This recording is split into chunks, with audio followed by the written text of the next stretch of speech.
Hi everybody, my name is Stetson Hamilton. I'm an associate broker with Berkshire and Hathaway HomeServices, Western Colorado properties in beautiful Durango, Colorado. But also, we're just moving into the Cortez and Dolores area, so it's super exciting time for all of us. I'll be kind of one of the main brokers over here. We'll stretch from state line of Utah all the way over to Durango, Bayfield area. But I want to welcome you to our first ever Yeti Talks. As you can see, our table is not a normal table, but a Yeti. Disclaimer, we're not sponsored by them or anything, just love their products, and it seems like my client's always going to end up with a Yeti product at closing. It's just a big thank you from me and the brokerage. But today we're here with a special guest. His name's Stetson. Stetson is new into the real estate industry as not a broker or anything, but an investor. As you can see, we're setting in kind of an unusual place. This is Stetson's Rehab project, and that's kind of what we're going to be talking about today. Is real estate rehab, real estate industry in general, kind of what's going on with that, and Stetson's experiences and what he's been doing and kind of helping you guys figure out what your move is if you're getting into the real estate and especially the rehab game. So thanks for being on here, Stetson. Thank you. It's a pleasure. We really, as a young guy, how old are you? 22. 22, and are you doing this all by yourself? No, I have a lot of people helping me. A lot of people helping you. Okay, cool. And so, can you just tell us about the property real quick? So this is a duplex, side to side, not up down. It was built in 1956.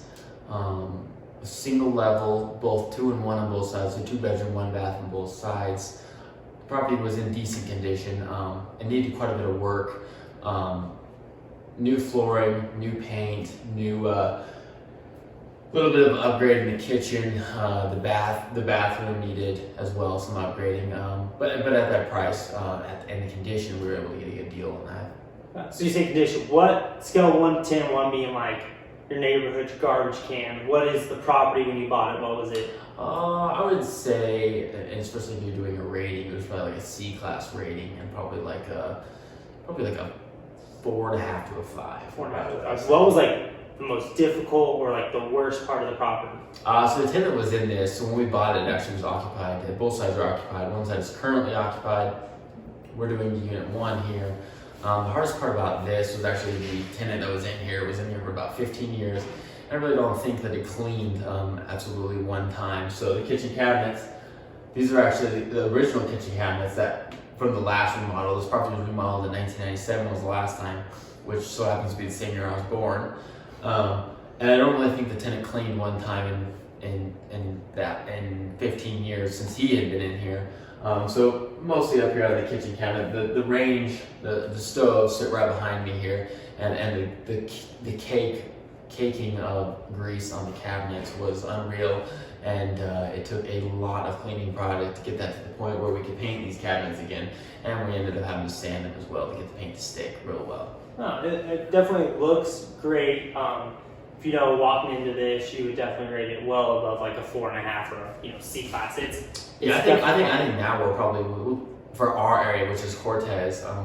If you live in Cortez, you're in the area. We don't. If you've ever rented, we don't have much of a higher level rentals like your A class rentals. So I would consider it as a B plus. And for most areas, that's probably what this would run, is about a B plus. Our area, we don't really see the A plus, in my opinion. Yeah. Stetson getting into it, we'll start seeing A's pop up. But before we really hash out, talking about the property itself and more about all of this exact property, what got you into real estate investing and what got you really on the rehab game? This isn't the first piece of property I bought. So I currently own a piece of agricultural land, which I'm transitioning out of that. I want to get more just purely residential. I really want to just focus on small multifamily and then transition into the larger multifamily. The reason I did the rehab in this one is it allowed me to gain the equity at the beginning. We bought this property for $145,000. We bought it with an FHA loan, and I think by the time the rehab is done, we're probably going to be in the neighborhood of $185 to $190. So we're going to gain about $25,000 worth of equity by the time we're done. We're going to have about $15,000 into the rehab on top of 145. So that's going to put us about 160, 155 to 160. We're budgeting for 15,000. And the key is with that is, like I said, we're going to probably be in that 185 to 190 range. And the reason I say that is working with a broker. We're able to pull the comps from the other duplexes that have sold in our area recently, and in the last 3-4 years, there hasn't been a duplex in our area sell for less than $185,000, and I really think that we're going to be in that range, absolutely no problem. So full disclosure, Stetson didn't buy it from me or anyone in our brokerage. Just let you I haven't know found that. out Berkshire and Hathaway yet, so. Yeah, no. So we're we're pretty new in the area.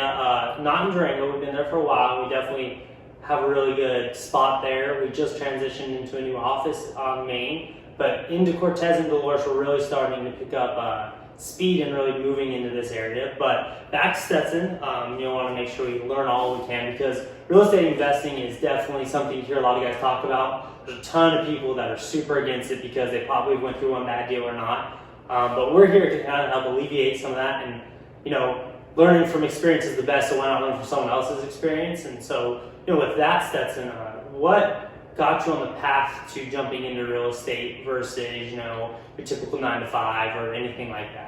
Ever since I've been young, I'm a square peg trying to fit in a round hole, and there's been a lot of financial freedom for a lot of people getting into real estate, and I see that. And whether you're just buying a home that you can put money into and use that as your savings account, there's just a lot of benefits to owning real estate. Tax depreciation, debt pay down. There's just a lot of things that you can use, especially as just a homeowner, not just as an investor, to further your life into the next level. Yeah. And Berkshire Hathaway, we were founded by Warren Buffett, and he is the king of investing. The king of investing, yeah, definitely the king of investing. Him and Robert Kiyosaki, I'm sure, really close up there with each other. But he always talks about multiple streams of income. So what's your other stream of income? What was your 9-to-5 or your regular job? So I run a small business. It's a small taxidermy shop, local in Cortez. We do a lot for everybody all over the country, but we're pretty small in Cortez. And being self-employed, it just helps me allows me to do this rehab. I have a lot of people helping me as well, but we're on basically day 12 of the rehab, and we're pretty much done with this unit. We'll be moving into the next unit. We have to transition into the next unit. We have a tenant in there as well, and she's going to be leaving soon. And we got to get in there and rehab. It would look the exact same as this one, and as well as the outside. And I think we'll have about a month wrapped into it. But being self-employed has allowed me to do stuff like this. Yeah. So you're talking about you had an FHA loan, and that's kind of a typical loan. You see a lot of first-time home buyers and stuff get. But what's special about it, and why was that kind of the option in the route you took? So the reason me and my girlfriend actually bought this together. The reason I did the FHA loan the FHA allowed to do a 3.5% down, which is huge for a lot of young people like myself. With that 3.5%, it's just compared to the normal traditional commercial loan, a conventional loan, it's like 20%. So we put down 3.5%, which is of $145,000. I have to be able to top of my head. What it ended up being was closing costs, and the down payment ended up being right at $10,000, pretty much. It was like $9,800 for this property. That's closing costs and the FHA loan. And first-time home buyer, whether you're doing an investment property, it works really well for less than 4 units, or doing if you're a young person wanting to buy a house, is a huge key. You don't have to have that. Some properties, it's a lot of money. If you're just buying a $100,000 house at 20%, it's $20,000. So $200,000, $40,000. It's huge. And with me being able to do the 3.5% down, I was able to pump more money into the actual investment. There was some problems we run into with getting the FHA loan. So for me, one of my key players at getting this property was our mortgage broker. I know you work with a really good one out of Durango. Yeah, I got a couple. So, and that's I think the great part. Lisa Reed is one of them, and then I also work with there's a lot of good ones. A lot of good ones. Work with a couple guys out of Utah. There's a guy that is actually a broker that kind of sends you off to the right one, and we'll put all their contact information on in the description so you can kind of get hooked up and you get you ready to move into this area. But you talked about mortgage brokers being important, and as a real estate agent, we also know that we work hand in hand with them. What's your big advice as a young guy, as first-time home buyer, approaching that situation? Because looking at the mortgage industry, looking at the real estate industry, it can be overwhelming. And to hear, going from probably living with your parents, living in a college dorm or something of that nature, what do you think is the big thing to know when you're going into that situation of asking someone to give you hundreds of thousands of dollars? That's not going to be like a student loan, but it's going to be something, for a house or something. My biggest advice is you need to get your finances straight. Number one, you need to know how much money you're making. You need to know you have to have your taxes. 2 years worth of taxes normally. There are a lot of ways around a lot of things when it comes to financing, but like your FHA, you need 2 years. You don't really have to make a whole lot of money to actually get an FHA loan. If you get to over a certain percent, it actually, from my understanding, you're not even allowed to get an FHA loan. But for a young person, you just understand your finances and don't be scared of it. And the number one thing is just reach out, find a good real estate agent. Berkshire and Hathaway, they are incredible actually. It seems like they're all incredible rock stars. A good mortgage broker, and from there, find your team, and you won't have a problem anywhere getting into an investment property or just finding your forever home. Yeah, and those, at Berkshire and Hathaway, we're big on not only forever home, but a forever agent. And, like I said, I didn't actually get to work with Stetson on this property, but hopefully moving forward, other investments, I'm sure you're not done investing in those. I'm sure everyone is done. And then there's the other side of it too, is finding that forever property like Stetson talked about. And we definitely work really hard on that. But, what's your next kind of plan or next action on this particular property? I know you said you have to renovate the other side of it, but in this one, you still got a little bit of touching up to do. What's the next big step for you? For the big step in here, as you can see, we don't actually have any countertops. We ordered those in. They should be here pretty soon. We're hoping Tuesday. We're filming this on a Friday. They should be here on a Tuesday as well. We're waiting on the fridge, the range, and then we got a little bit of trim to do. Next unit outside, and then from there, with the FHA loan, you by law have to live here for a year. My understanding is you can refinance up to 6 months. And my original plan was, with gaining the equity in the property, we were going to refinance and do what they call a cash out refi, and be able to pull a little bit of our cash back out. If we leave some money in the deal, that's really isn't a problem to us, because we're earning a good percent on our money, which is the whole point of investing. But with the whole COVID-19 situation, the refinance game, as you want to call it, has changed a lot. And especially with the cash out refinance, the lenders were really pulled back from my understanding. And it might be a little harder for us to refinance, but it'll be okay. If we don't, we'll leave all our money in it, and after a year, we'll move on to the next one. You're only allowed to have one FHA loan at a time. Which is a big deal, because, especially as lending is going to change a whole lot because, like, say, COVID-19 and just the protection that they're doing to stop from an '08 happening again. FHA loans, all those government-insured loans and things like that are definitely getting a little bit tighter. Jumbo loans are still off the market. The nice thing about FHA for a home buyer is it's a locked rate, so you'll never see your interest rate change.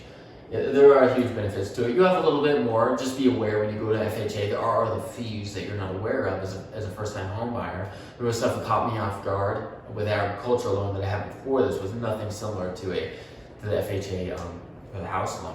There's stuff like a PMI, private mortgage insurance, which is an extra little fee every month on your payment, because of, as an FHA, it's a little bit more high risk of the loan because they're doing a lower percentage down. So you have to be aware of those types of things. But with a good mortgage broker or a good lender, or whoever you want to use, and as a good real estate agent, they'll really explain that to you.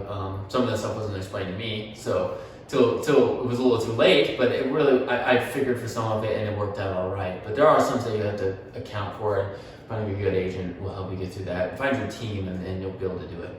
Yeah, and and that's the thing with any lending or any, move in real estate, is questions are important. Never feel like you can't just ask an agent or your broker a question, because for one, they are a professional in that industry for you. And it's better to have too many questions and then mess up. Absolutely. Because, that's how lawsuits happen, and no one wants that. But going on to now, talking about more... You don't have to worry about lawsuits. It's this fear. You did miss some things and you feel like you made a mistake. It's really not a mistake. It's just ask more questions, and it's better to look stupid at the beginning and look stupid forever. Yeah, and looking stupid forever can cost you a lot of money in this industry, absolutely. And we don't want to do that to you. So going into the rehab, what have you done versus what have you hired out in your rehab? Are you doing this like 100% yourself? I'm not doing 100% myself, so a lot of the things in the city we have to follow by the ordinance, and we have to follow by the laws or whatever, governing bodies. So for the plumbing, we have to have all that inspected, electricals being done. The current units don't actually have washer and dryers. It looks like they might have at one time, but they took them out. So we're actually put the small stackable washers and dryers in one of the bedrooms, in the closet hidden away. So we had a electrician bid it this morning actually to run us some new electrical over there. But for the most part, I've done all the flooring, done all the painting, and and we leveled the floors before we put down that. But really, nothing structural has been done to the building that would require heavy building. So that's something to be aware of if you go into something that needs a little work. Some of that you can't even do yourself per the governing body. Some of it you can do a lot yourself. You can paint, you can do flooring, it's easy. There's a magical university called YouTube. It works exceptionally well. Yeah, you're sitting on it right now listening to it, so yeah. You said YouTube, and you talked about that. Where'd you learn this? Where'd you learn the strategies, the finance? A lot of it off of YouTube, I'll be completely honest. And a lot of the terms I use and stuff, and a lot of the ideas I didn't come up with myself. A lot of it I follow a group called Bigger Pockets. It's an incredible, if you're ever interested in real estate investing, I definitely would turn you on to biggerpockets.com. The guys on there, they have a great podcast. I listen to a lot of podcasts as well. But when it comes to hands-on stuff, I'm pretty lucky to not do my own horn, but I'm pretty handy when it comes to stuff, which can be a curse because I want to do it all myself, and I don't really want to hire that out. But on the beginning one, we're trying to save as much cash as possible and do it ourselves as well. But you can really, like the laminate flooring we put down here is luxury vinyl vinyl planking. And it's so simple. Just get on YouTube. I watched about 45 minutes and we knocked it out. And I did this is about a 750 square foot apartment here. And I did it in about a day and a half. And the majority of the time I spent at the beginning figuring it out. So, a lot of homework. Do your homework. Do your homework. If you're going to get investing, it's for sure. It's all about the numbers. It's not about emotions. It's not about anything. It's about the numbers.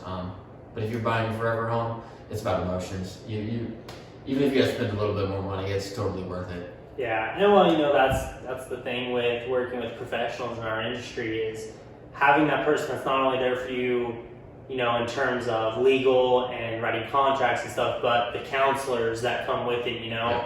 I've worked with clients that, we put things on hold because we're going through, rough spots with the economy, rough spots with family members, and so it's definitely something to keep in mind. But in your words, investing, why is it not emotional? Why do you keep your emotions out of it, real estate investing? Why do you make sure that it is by the numbers, by the book? That's all. It's a numbers game with anything. If you get emotions involved, you make mistakes, you spend too much money. That's 100%. When it comes to investing, I'm trying to do all this so one day I can buy my forever home and I can spend a lot of money on it. Yeah, hopefully he'll do it with a nice VHS. I'll definitely be one of Berkshire and Hathaway. Get a Yeti or something at the end. Buy my luxury home. Yeah. Some of your luxury homes are incredible. Yeah, and in our area, if you haven't been to the southwest portion of Colorado, it's super unique. We have everything from multi-million-dollar luxury mountain homes that you could be at a ski resort in minutes to luxury homes that seem like in the southwest deserts. Yeah. So it's a great place. It's biodiverse. Very biodiverse, but what's unique about investing in a small community like It's a little Cortez? tough. It's a little tough for me getting into it. This property has actually been for sale for a while. I'm not sure why it was passed up by some of the other investors. I know it's been under contract. It's been under contract for a few times. A lot of it was some stuff that I thought was not that big a deal that people canceled out, and some of it was financing. But we stuck to our plans and went after it. With being in a small town, it's just the amount. So it's competitive, and it's just I want to invest mostly in small multifamily, in my opinion. That's just what works best for me. That's my plan. That's the plan that I've set up for the future. And in a small town, I think I pulled a list the other day, and there was a little under 100 multifamily for our county, which is Dolores, Cortez, Mancos, which you all service. But yeah, we all service, but yeah, it's different, and that's where as agents we definitely kind of jump on things a little bit quicker here because and you guys look for off market listings. Yeah, that's definitely again where you have the real estate professionals, and us at Berkshire Hathaway definitely pride ourselves on that because we work to make sure that when the client comes to us for whether buying or selling, we can put that extra step into it to make sure that they are successful and they feel comfortable moving forward. But back to the rehab, it's you said 22. Did you go to college? No. No? You went to the University of YouTube? University, yeah. That's a great place to go. And that's definitely... Anybody can do it. It's plain and simple. You can buy your own home. It's not as scary as you would think. Yeah, really, with the right people, because it's a monument task. Even if it really is. If you get your team and you get those people that really matter, it's pretty simple. Yeah, no, for sure. That's a great point to make. Is in real estate, if you have that team behind you and you have that group, everything can be portioned out into little challenges versus one monumental challenge, and it's a great way to look at it. Is small steps forward. But what other advice do you have for someone that is thinking, man, I want to get into the real estate investing game. I want to own multifamily. I want to have that kind of passive income or semi-passive income. First off, is just do it. The thing that most people do is they just sit around and say they're gonna keep doing it and keep doing it. Oh, I'll do it next year, do it next year. You really just gotta take that step, whether it's investing or just buying a home. If you're getting tired of renting, I understand that, and you're gonna make that step to your own home ownership. And it's once you start the process, you'll realize this is not that scary. This is my second time I've done this. It was a little scary the first one for sure. I think I had a mental breakdown the first night before I bought my farm property. Now I'm in the process of selling it, and with this one, it's just so smooth. You just start working through it. You just take that first step, and it just is a snowball, and it just keeps creating and creating. And by the time you have your own home or your own investment properties. Yeah. So what you talked about wanting to do this, but you talked about your forever home as well. When it comes to that period in your life, and you hit that point, and you're financially able to do that, and you're looking for that place that you're going to sit down, really set some roots, and kind of explore that part of life, what is the mindset you're going to go when you talk about having emotions and that, but what mindset are you going to use when you go into that area of buying real estate? Oh, what looks the best? What feels the best? Yeah, what feels the How best? many bathrooms there are? Yeah, I'm a big guy on a lot of self-improvement stuff, so I have a vision board. I have a home on there right now that I'd love to own. I just love mountain homes. We live in an area around them, and I see myself. I really love the luxury homes in Durango, so I would love to get on top of those. And I know you have some of them that you're always watching all the time. Or we look at together. And in my opinion, I'm always loving to look at it because it's just you envision what you want, and that's what I see. So I'll definitely it'll be 100% emotion involved. Lots of space. I need lots of wall space. I'm a hunter, and I need lots of space to hunt to hang animals. So yeah, for sure. And it is a different world when you're moving from investment to that forever home. Yeah, absolutely. And for me, it's not on the mind right now. Right now, we're doing what you would call quote unquote house hacking. That's the bigger pocket terms by Brandon Turner. No credit there. And what that is we're living on one side of this duplex for the year while the tenant pays for our mortgage on the other side. It's pretty simple. Your highest expense for most people is your living expense, and that helps us drop that expense way down and able to save more money for us to invest in a nice property. For sure, it's house hacking, like you said, is definitely a common term, and it's something that you see more and more today with people that are getting into the real estate industry because times are changing, and it's not that you can just go buy that one home and your other job's going to maintain. You want that higher end luxury lifestyle that Berkshire and Hathaway definitely works with. It is multiple streams of income, so you definitely want to. Oh yeah, absolutely. For me, there's a lot of people that are just able to. A lot of people have a very good job and they're able just to buy that home right away. Yeah. So you talked about house hacking moving forward. Once you get done with this property, and you said your FHA loan's good for a year for you having to stay here. Are you looking to do another FHA where you do pretty much a similar thing? Yeah. If with the refinance works out, I hope to refinance this property. I need to actually get with my lenders again and see what the process is looking like right now. From what I've been reading, the refinances are a little tough right now. I expect the economy to come back up, so I see it coming back. I want to refinance out of this FHA loan, of course, but we're definitely. I expect us to have this rehab done probably in August, September. So that last quarter of the year, we're going to be watching pretty hard to pick up another property if possible, if we can find the right deal. And we live in a small town, so deals are hard to come by, in my opinion. So we'll be looking pretty hard for that. And once we refinance on the FHA, that allows us to open back up, from my understanding, to pull another FHA loan after we're out of it, and get that low down payment again. It can be a little complicated with these ones that need a little bit more work. It's hard to get FHA, so you have to be livable with the FHA. Good roof, no holes in the roof, and going in throughout the house, good windows, has to be livable. But there is some wedge in there.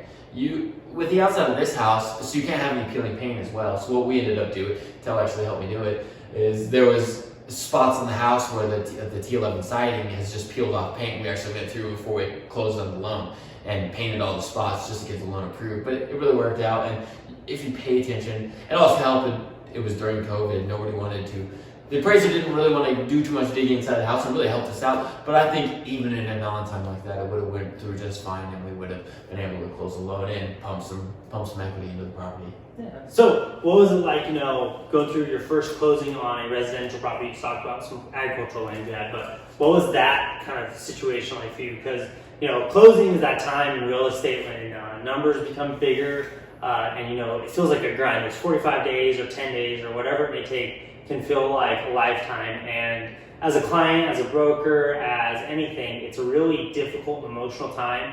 So what was that like for you and your girlfriend? You guys talked about you did it together. It was boring. we sit around for 45 days. It took so long. In my opinion, I just want to get in here and get to work. It just sitting around was just terrible. The gentleman that was in here actually moved out on the 30th, and we were in here the night of the 30th, tearing carpet out. For me, I was anxious just to get it done, and I know a lot of people get cold feet during that time. Just stick through it, and it'll get there. Just make sure you do due diligence. Listen to your real estate agent, listen to your broker about the appraisers they want to get you in. Not the appraisers, like the inspectors. In my opinion, inspection is a pretty big deal. It's worth the $300, $400, $500, $700 to do the inspection, so you don't miss anything, and also as it gives you a lot more room for negotiation. And big deal negotiation, as you've learned if you've been in real estate or ever done a transaction, that negotiation is an expertise thing. It's not easy, and that is definitely part of the closing that really can grind people's gears or push them out of the property, and that's not at all uncommon, and that's not at all a problem because, as a real estate agent, we make sure that we can help you through that and move you on to the next property if that's what, turn of events happens. But back to this property and back to your closing, you closed that day. You said once your tenant was out, you were in here working, and you said this is like day 12 for you on the property. How many more days do you expect before you can be in here a little? We're actually moving in this weekend. We have a little stuff to wrap up in here. We're still waiting on our countertops. So we'll be here about 4 days. With the FHA, you have to move in within 60 days, and we're getting close to the end of 60 days because after we closed, we had to wait for the tenant's month to expire on his lease. So we're getting close to the 60 days you have to move into. So we want to get in and get our stuff in here. We're actually in the process of it right now, just getting our clothes and stuff in here and getting our bed in here. But it'll be done real quick here. The fridge is going to be on Tuesday, and then we're going to roll.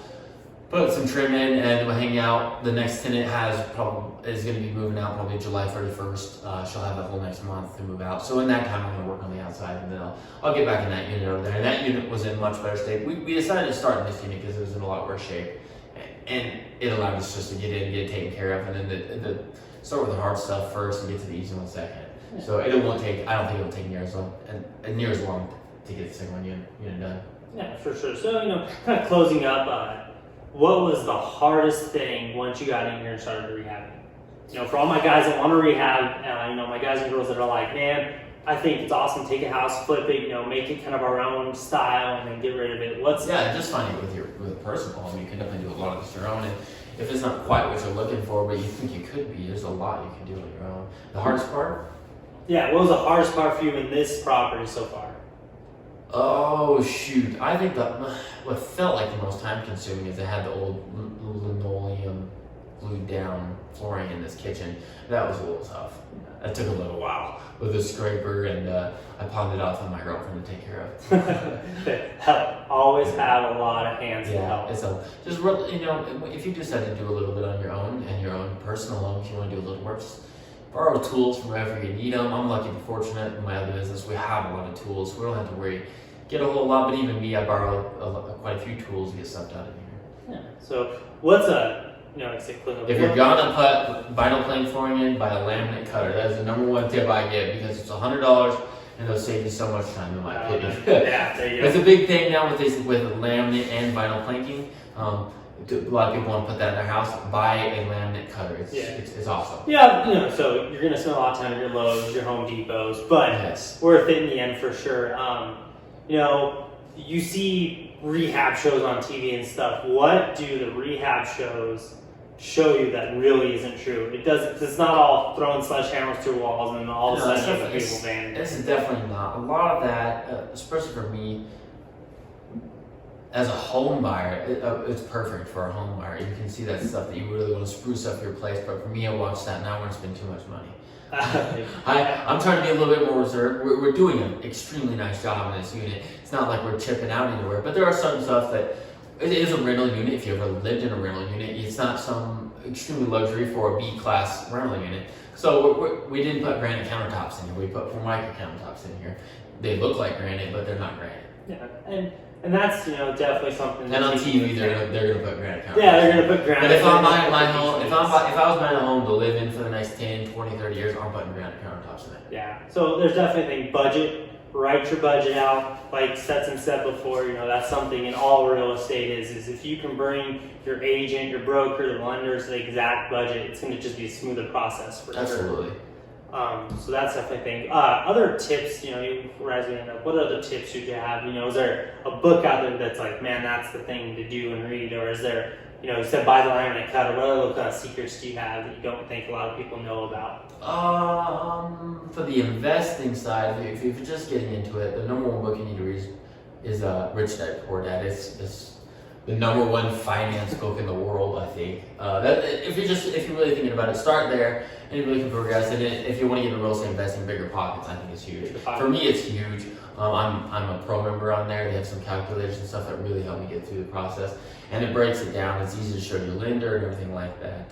For a home buyer, it's just do your research on what you would love and what you think you see yourself going into the next years. And realize as a home buyer, styles change. Look at the home from the 70s. It has changed a bit. So in my opinion, I think you should look at that a little bit. Not gonna throw some shag carpeting in here tomorrow. Right. If pink cabinets are in right now, or pink cabinets going to be in 10 years. Yeah. So. No, for sure. Yeah. But if you love it now, just do it. Yeah.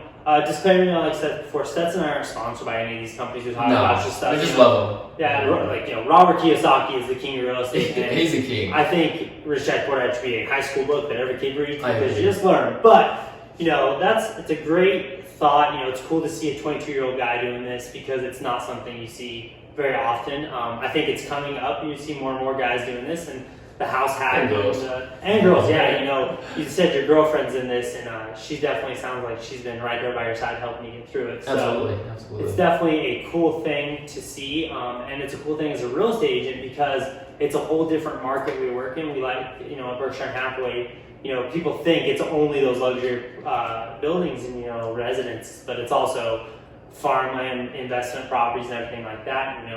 Being your forever agent in our industry is a big deal, and being able to work with someone across the board from their investment properties to their residential to their agricultural is a big deal to us because we want to make sure that we're there every step of the way because having that expertise behind you and having not only our expertise but others that we bring into the deals is really helpful for everyone involved. And just as well, if we work with investors, there's things we're going to learn. And that's, I think, a big deal in all of your real estate, even if you're a professional in the industry like I am, or you're a professional in like the investment industry like Stetson. Being able to work with someone and always take that time to learn from them is super great. Whether it's on YouTube or Facebook or Instagram Live, or if you're sitting down with them in person and doing it, it's always great to keep that mindset of continuous growth. And that's something Stetson, I know, prides himself on, and Berkshire and Hathaway, we definitely pride ourselves on. So, I really appreciate you sitting down with me tonight and taking time out of your busy rehab schedule. It's a rolling thing, and you said you got a couple days left, and hopefully they're smooth, and hopefully, once you get into this property, we'll kind of jump back with you, maybe get some pictures up on the Instagram that can show you before and afters. Those are always really cool.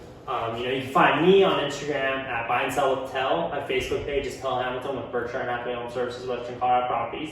And then SWCO Properties Online, but you can also just search me on the Berkshire and Hathaway website. Is there ways for people to follow along with you, Stetson? Or? I have an Instagram, but I don't remember my name. We'll put it in the bio. Yeah, I honestly don't remember my name. Instagram is like Stetson D. Hamilton or something like that, but Okay. I'll link it. We'll link it for you, But thank you. We appreciate it a ton, man. Like I said, stay tuned. We're going to kind of follow this rehab. We'll follow Stetson throughout the years, and we'll also see other professionals in the industry popping up. We'll get some other brokers out of our office. We'll get some, lenders and stuff. Just stay tuned on the channel for what will be hopefully a vast area of knowledge for you when it comes to real estate. And also just, the fun sides of it. Every day we get to see something new, whether it's, walking around the farm or hanging out in some awesome luxury property in the mountains. But stay tuned. Thanks for joining us. We look forward to talking to you next time. If you guys have any questions or thoughts, And don't forget to smash the like button. Smash the like button, smash the subscribe button. Yes, thank you. But also drop those comments, DM me. And most importantly, if you're thinking about real estate in this area, I'm your guy. We got a great team at Berkshire and Hathaway. We got a brand new office. Come check us out, 842 Main Avenue in Durango. It looks awesome. It's definitely something unique. We're modern. Meet the team. There's a bunch of us. You'll get to meet them later on in these videos. But Stetson, I appreciate it so much, man. You've been a vast thing for knowledge. And like I said, we'll be back with you. Hopefully we can get you back on in the videos in the next couple weeks. And maybe we'll do like a tour of this building and we'll see really how awesome the transformation is when you're doing rehabs. Stay tuned. We'll talk to you again soon. All right.